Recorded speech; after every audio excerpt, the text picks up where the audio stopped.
안녕하세요. 대전 노은중학교 여러분. 2학년 역사 선생님 최중림입니다. 어제 오늘 날짜가 지금 21일입니다. 21일 현재 시간이 10시. 현재 시간이 10시. 여기는 2학년 4반 교실입니다.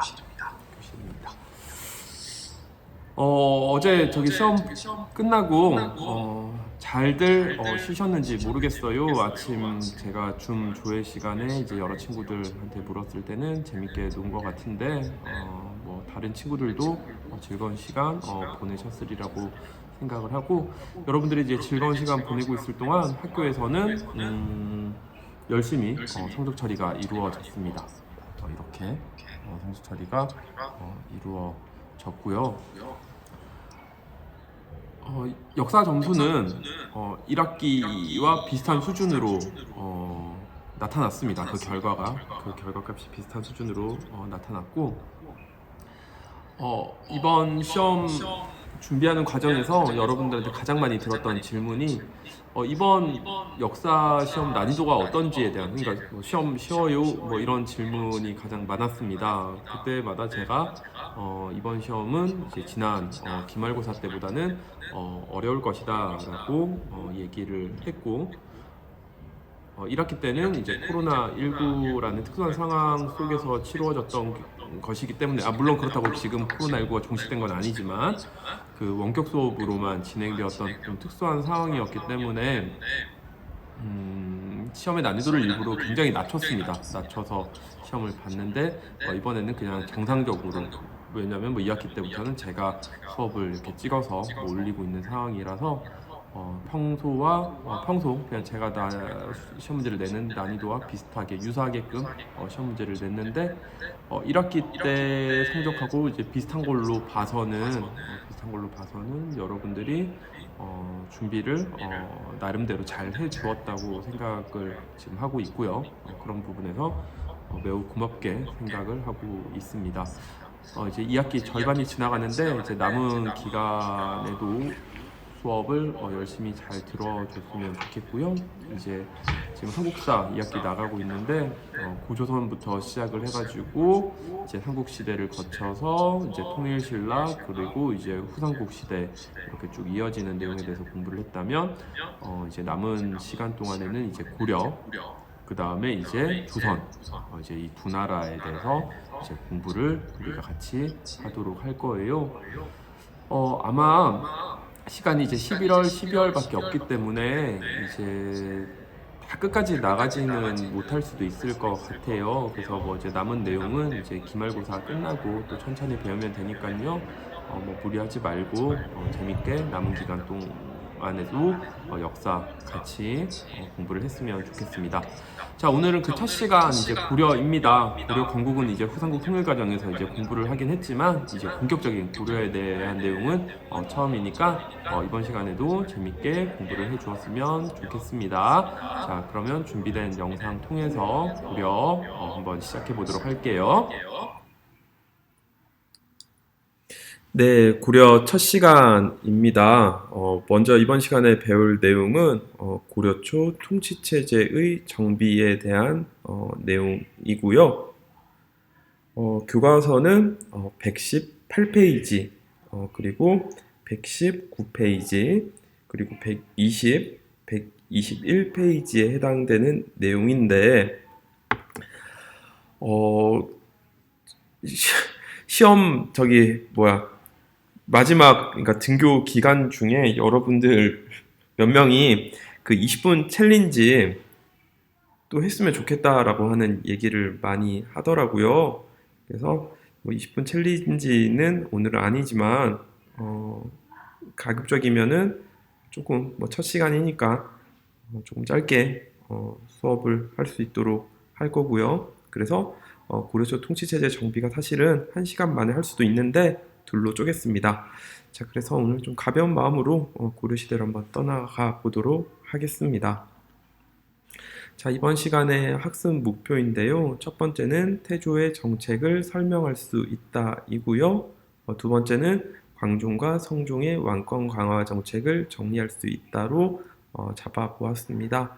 관련 학습 요소 보면은 태조 왕건이 나와 있고, 두 번째는 광종과 성종이 나와 있죠. 그래서 이번 시간에 이제 여러분들이 태조, 그리고 광종, 그 다음에 성종에 대해서 공부를 한다라고 생각을 하면 되겠습니다.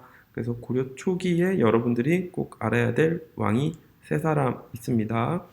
한 사람은 태조, 두 번째는 광종, 세 번째는 성종이 될 것 같아요. 그래서 이번 시간에는 이 세 사람이 어떻게 고려의 통치 체제를 정비해 나갔는지 한번 머릿속으로 정리를 하시면 될 것 같아요.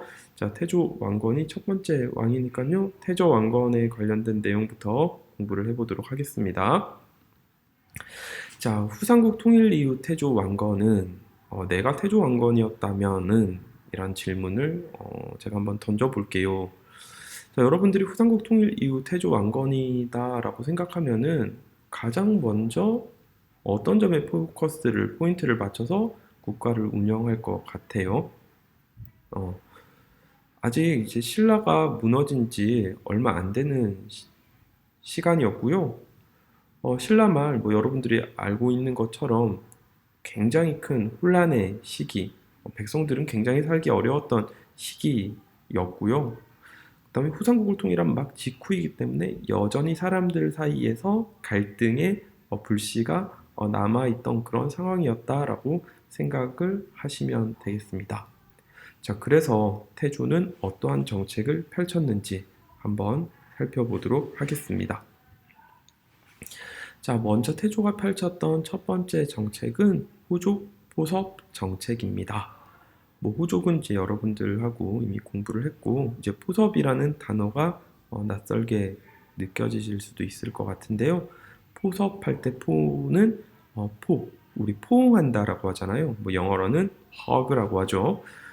안는다라는 뜻이에요. 그러니까 호족을 받아들이는 정책을 펼쳤다라고 이해를 하시면 되겠습니다. 그 이유는 당연하겠죠. 이제 그 신라 말이 되면은 호족들이 새로운 지배 세력으로 떠오르게 되고, 그 왕건 그 자신도 호족이었습니다. 그리고 왕건이 후삼국을 통일하는 과정을 살펴보면 누군가를 공격하고 누군가를 배척하기보다는 약자도 받아들이고 그런 약자의 힘을 이용해서 통일을 이루어 나가는 것을 우리가 살펴볼 수가 있습니다. 그러한 국가 통치의 기조, 흐름은 후삼국 통일 이후에도 계속 이어진다라고 생각을 하시면 될 것 같아요. 그래서 계속해서 이제 호족들에게 유화적인 정책, 그러니까 호족들에게 잘 해주는 정책을 계속 이어나갔다라고 생각을 하시면 되는데요. 첫 번째는 이제 호족과 혼인 관계를 형성합니다. 물론 그 호족들은 남자였을 거니까 호족하고 혼인 관계를 형성했다고 보기는 어렵고요. 그 호족의 딸이나 그 호족의 가족들과 이제 왕건이 직접 결혼을 하면서 이제 호족과의 관계를 계속 친밀하게 유지하려고 했다라고 여러분들이 이해를 하시면 되겠습니다. 그래서 당시 태조 왕건은 20명이 넘는 부인과 이제 결혼을 했다고 이제 전해지는데요. 이제 우리나라 역사상 가장 많은 결혼을 한 왕으로도 그렇게 기억이 되고 있습니다. 물론 태조왕건이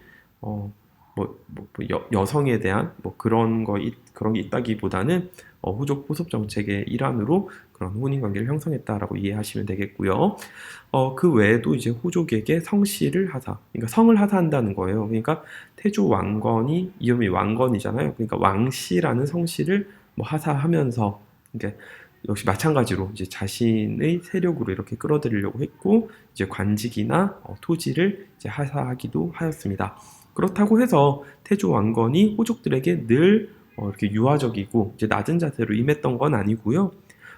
계백요서라고 하는 글을 지음으로써 이제 이 호족과 자신 간의 관계를 이제 군신 관계로 세팅하는, 설정하는 그런 모습도 보여지고 있습니다.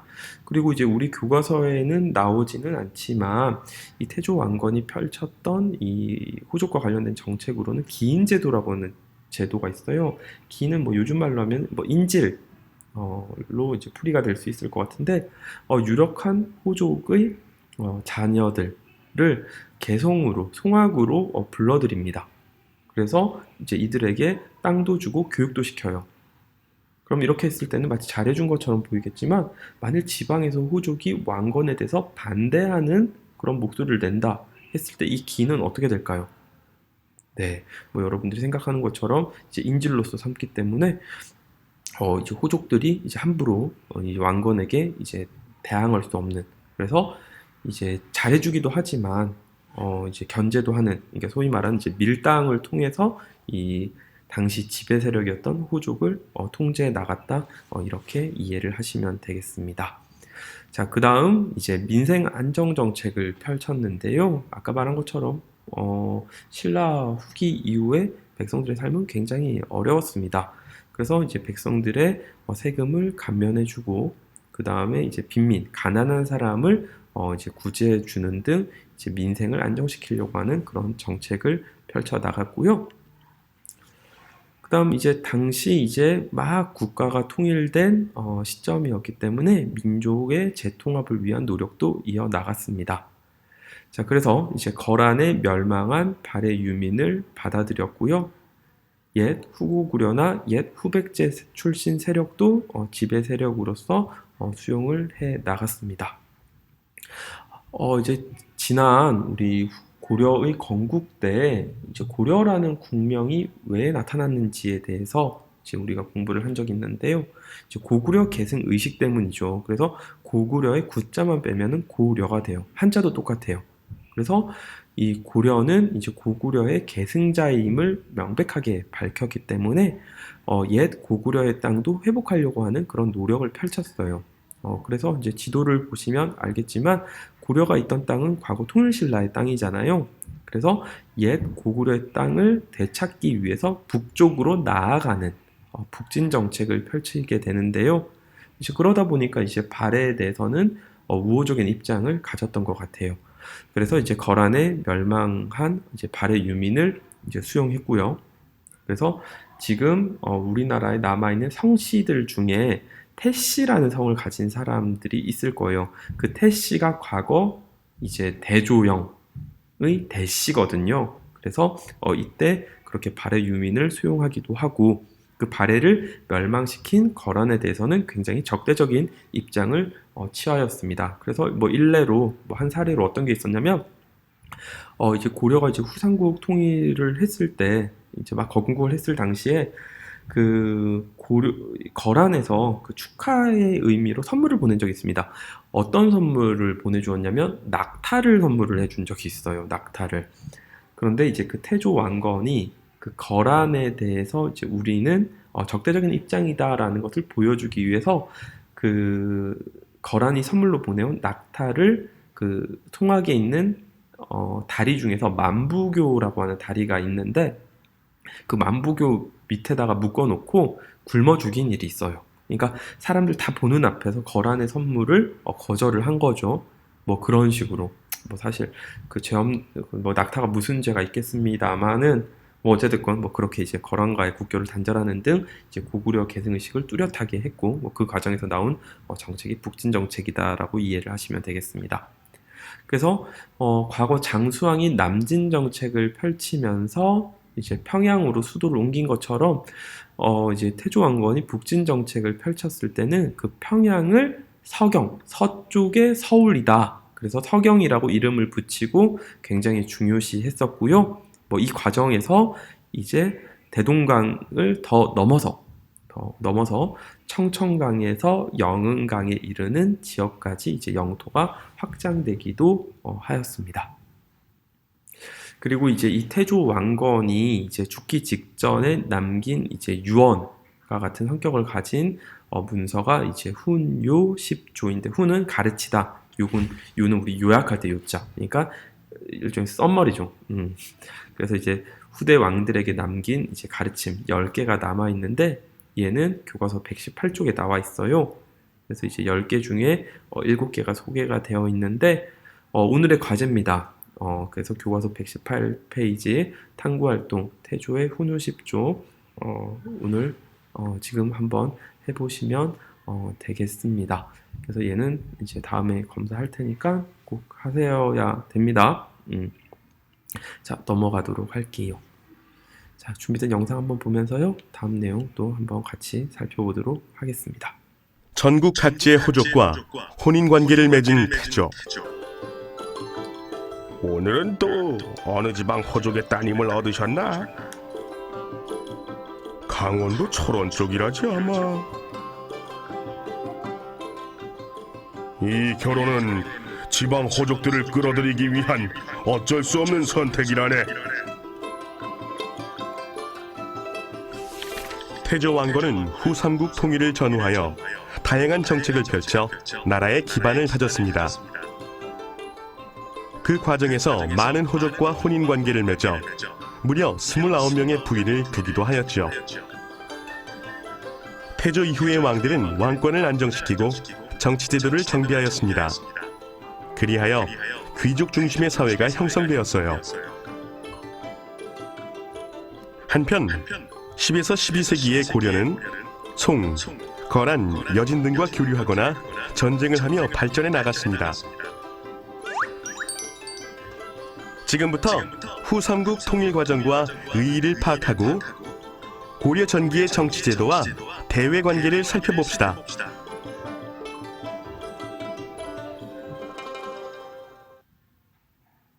네, 그래서 사실 후삼국 통일 과정과 의의는 우리가 한번 살펴봤고요. 지금은 고려 전기의 이제 정치 제도에 대해서 공부를 하고 있고, 뭐 이번 주 중에 이제 고려 전기의 대외 관계도 한번 같이 살펴보도록 할게요.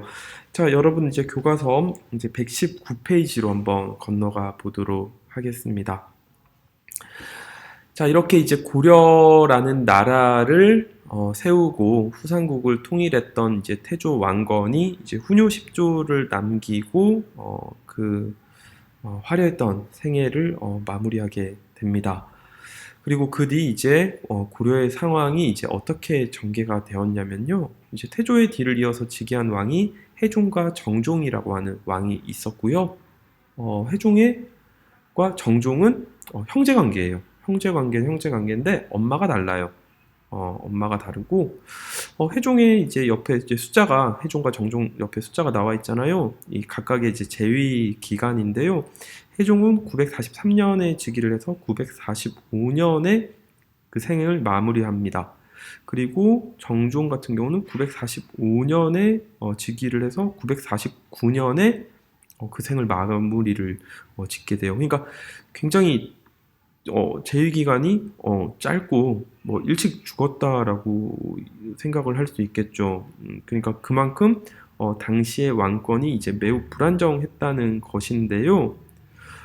특히 이제 해종 같은 경우는 지금 암살을 당했을 거라고 지금 추정이 되고 있어요. 그래서 이제 태조 왕건이 이제 포섭 정책의 일환으로 굉장히 많은 부인을 두었잖아요. 이게 많은 부인을 두었기 때문에 당연히 왕자들의 숫자도 많았을 것이고 그 왕자들의 외할아버지들이 다 하나같이 호족들이잖아요. 그죠? 그래서 여기 외척이라는 단어가 표현이 되어 있는데 외척은 외가 친척을 의미합니다. 그러니까 여기서 말하는 외척은 호족들이겠죠. 그래서 이 태조 왕건의 호족 포섭 정책이 초창기 고려의 안정을 가져오는 데는 도움이 되었지만 태조 왕건이 죽은 다음에는 이렇듯 여러 왕자와 외척 간의 다툼을 불러일으키는 또 계기가 되었다. 이렇게 생각을 하시면 되겠습니다. 뭐 그렇다고 해서 지금 이때 고려가 무너진 게 아니죠. 그러면 이제 누군가가 이 불안정한 왕권을 다시 제자리로 올려놓았다는 것인데 그 사람이 바로 누구냐면은 광종이 되겠습니다. 광종은 방금 앞에서 선생님이 얘기했던 정종의 동생이고요. 광종은 형이 그렇게 허망하게 그 생을 마무리 짓는 것을 보고 자신은 그렇게 되면 안 되겠다라고 하는 다짐을 하고 즉위를 했던 것 같아요. 그래서 광종이라고 했을 때 여러분들이 머릿속에 떠올려야 되는 단어는 왕권 강화입니다. 그래서 이제 광종이 펼친 정책의 포인트는 이제 두 가지입니다. 하나는 호족의 세력을 약화시키고, 두 번째는 낮아졌던 왕권을 강화시키고, 그러니까 호족을 약화시키고 왕권은 강화시키고, 그 흐름에서 광종의 정책이 나타난다라고 여러분들이 이해를 하시면 되겠습니다. 자, 그러면 광종의 정책 한번 정리를 해보도록 하겠습니다. 자, 여러분들 교과서는 119페이지입니다. 자, 광종이 펼쳤던 정책 첫 번째는 노비안건법이라고 하는 정책입니다. 노비안건법이 뭐냐 하면은 이제 노비안을 검사하는 법이다라는 뜻이에요. 이게 뭐냐면은 이제 신라 말이 돼서 이 호족들의 세력이 성장하잖아요. 그리고 이 호족들의 힘이 커지면서 이 호족들이 일반 백성을 불법으로, 그러니까 신라 정부의 허락을 받지 않고, 허락해줄 신라 정부도 없긴 했겠죠 당시에. 그래서 그 불법으로 이 양인들, 일반 백성을 자신의 노비로 삼는 경우가 굉장히 많았습니다. 그리고 그러한 노비의 힘을 이용해서 자신의 세력을 성장시킬 수도 있었고요. 그래서 이제 호족들의 힘이 여기에서 이제 나왔다라고 생각을 했기 때문에 그 광종이 그 모든 호족들이 가지고 있는 노비 리스트, 노비안을 쭉 거두는 거예요. 그리고 그 노비 리스트를 검사합니다. 그래서 검사를 쭉 해서 원래부터 노비였던 자는 뭐 그냥 노비니까 그냥 노비로 데리고 있을 수 있게 하는데, 이제 신라 말에 일반 백성이었는데 이제 노비가 된 사람들은 다시 검사를 해가지고 양인으로 해방시켜주는 그러한 정책이 노비안건법이다라고 여러분들이 이해를 하시면 되겠고요. 그리고 두 번째, 이제 과거제를 실시하게 되는데, 이 과거제 실시 이전에 이제 관직에 오를 수 있는 사람들은 이제 어떤 사람들이냐면은 아빠를 잘 만나는 사람들이에요. 그러니까 뭐 진골귀족 혹은 호족 처럼, 그러니까 아빠가 지배층이면은 그 자녀도 지배층이 되는 경우가 많았던 거죠. 그러니까 능력이 아닌 혈연 중심으로 그 지배 세력과 관직이 이제 이루어지니까 이 사람들이 왕한테 충성을 하는 것이 아니라 자기 가문을 위해서만 노력을 하는 거죠. 그래서 이제 광종이 이제 과거제라는 것을, 이제 사실 과거제가 출발한 거는 이제 수나라 때, 수문제 때 처음 등장하죠. 이 과거제를 도입해서 이제 앞으로는 혈연이 아닌 능력을 통해서 인재를 선발하겠다라는 것을 이렇게 천명 내세우게 됩니다. 그럼 당연히 이러한 정책에 이제 불만을 가지는 호족들도 있었을 거 아니에요. 그러면 이제 광종이 아이고 이제 이 호족들이 이제 저항을 하니까 큰일 났구나, 괜히 했나, 이렇게 생각을 해야 되는데 꽤 이제 광종은 강단이 있는 성품이었습니다. 그래서 이제 그런 불만을 가지는 세력이 나타났다 하면 오히려 이걸 기회로 보고 대대적으로 그런 호족들을 숙청하면서 또 호족들의 세력을 약화시키기도 하였습니다. 그리고 이러한 과정에서 강화된 왕권을 바탕으로 광종은 스스로를 황제로 칭하고 그 다음에 연호를 사용을 했는데, 이 연호라고 하는 것은 본디 중국에서만 황제가 칭할 수 있는 거지요. 그래서 이러한 연호를 사용했다라고 하는 것은 고려가 스스로를 황제국으로 칭했다는 것, 그만큼 왕권이 강화되었던 시기가 이제 광종 때였다, 그렇게 이해를 하시면 되겠습니다.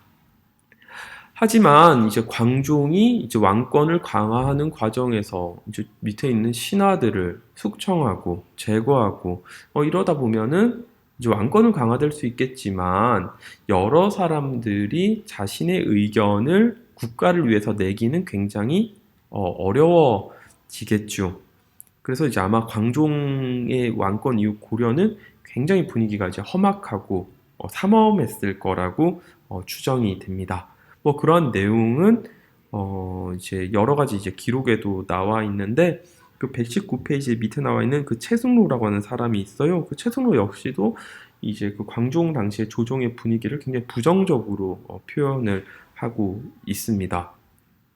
그래서 이제 광종 이후에 이제 즉위했던 이제 성종 같은 경우는 이제 국왕과 신하가 조화를 이루는 정치를 펼치려고 했는데 물론 이제 이게 쉽지는 않아요. 그러니까 이 국왕 입장에서 이제 신하들에게 무턱대고 이제 잘해주다 보면은 이제 신하들의 힘이 커져서 오히려 왕권이 제한되는 그런 모습이 연출될 수도 있거든요. 그러니까 성종이 왕권과 신하의 거나 신권의 조화를 이룰 수 있었던 이유는 광종 때 왕권이 강화되었기 때문이다. 이렇게 이제 우리가 또 평가를 할 수도 있겠죠. 그래서 이제 성종은 이제 국왕과 신하가 조화를 이루는 정치를 추구했고요. 통치의 근본 이념으로 유교를 채택하게 됩니다. 그리고 그 유교를 통치의 근본 이념으로 채택하게 된 가장 큰 계기는 최승로의 시무 28조가 있었는데요. 한번 그 내용을 보면은 20조 한번 보도록 하겠습니다. 뭐 이런 내용을 나와 있네요. 불교를 믿는 것은 자신을 다스리는 근본이며, 그러니까 불교는 종교적인 색채가 강하고 유교를 행하는 것은 나라를 다스리는 근본을 구하는 것입니다. 이거는 그러니까 통치 원리로서 적합하다 이런 얘기를 하는 거죠. 그래서 자신을 다스리는 것은 내세의 복을 구하는 일이며, 그러니까 불교는 종교로서 사용을 하고 나라를 다스리는, 그러니까 통치 이념으로는 유교가 더 적합하다 이런 얘기를 최승로가 하게 되고 그거를 이제 성종이 받아들이게 되는 거지요. 그리고 이제 유교가 정치 사상으로 받아들여지게 되면서 이를 바탕으로 이제 성종 때는 이제 고려의 통치 체제가 정비가 되게 되는데요. 광종 때 호족의 세력이 약화된다고 했잖아요. 그리고 그 호족들은 본래 지방에서 등장했던 세력입니다. 그리고 태조 왕건은 호족 포섭 정책을 펼쳤기 때문에 고려라는 나라가 후삼국을 통일한 이후에도 여전히 지방은 이 호족이 통치를 했다 이렇게 생각을 하시면 됩니다. 하지만 이제 광종 때 호족들의 세력을 약화시키면서 이때부터는 이제 국가가 직접 지방을 통치하는 것이 가능해졌고 성종 때는 처음으로 이제 지방관을 파견하면서 드디어 고려 정부가 지방을 통제할 수 있게 되었다 이렇게 이해하시면 되겠고요. 그리고 방금 선생님이 이제 통치의 근본 이념으로 유교 정치 사상을 채택한다고 했잖아요. 그 유교 정치 사상을 바탕으로 이제 중앙 관제가 마련되면서 이제 성종 때 고려의 통치 제도가 정비가 되고, 그래서 이 왕의 이름을 우리가 성종, 성은 이제 이룰 성자, 성공하다, 성립하다 할 때 성자예요.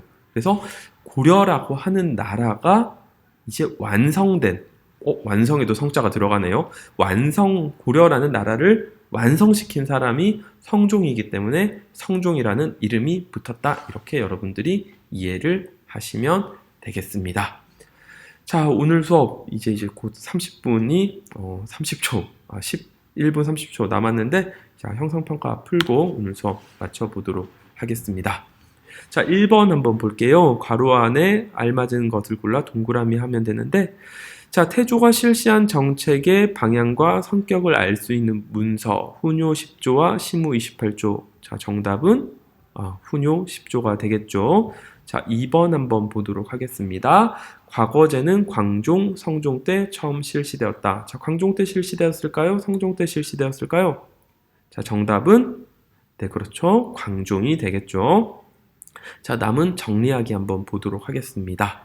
자, 태조가 펼친 정책인데요. 자, 첫 번째는 북진 정책이 나와 있네요. 그 다음에 포섭 정책인데, 자, 누구를 포섭하려고 했을까요? 그렇죠. 정답은 호족. 그래서 호족 포섭 정책을 펼쳤다. 이렇게 우리가 정리할 수 있겠네요. 자, 니은 한번 찾아볼까요? 자, 노비안건법을 실시하고 과거제를 실시했던 고려의 국왕. 자, 정답은 네, 광종이 되겠죠. 자, 세 번째 이제 성종입니다. 자, 성종, 왕권과 신권의 조화로운 정치를 추구했던 왕입니다. 자, 이 정치 사상을 최승로의 건의를 통해서 채택했는데, 자, 정답은 그렇죠. 유교가 되겠죠. 자, 이렇게 해서 이제 딱 30분 해서 이제 오늘 수업 마칠 건데요. 자, 다음 시간에는 이 성종이 정비했던 그러한 국가 통치 시스템에 대해서 한번 공부를 해보도록 하겠습니다. 자, 오늘 하루도 즐겁게 보내시고 다음 시간에 보도록 할게요. 안녕.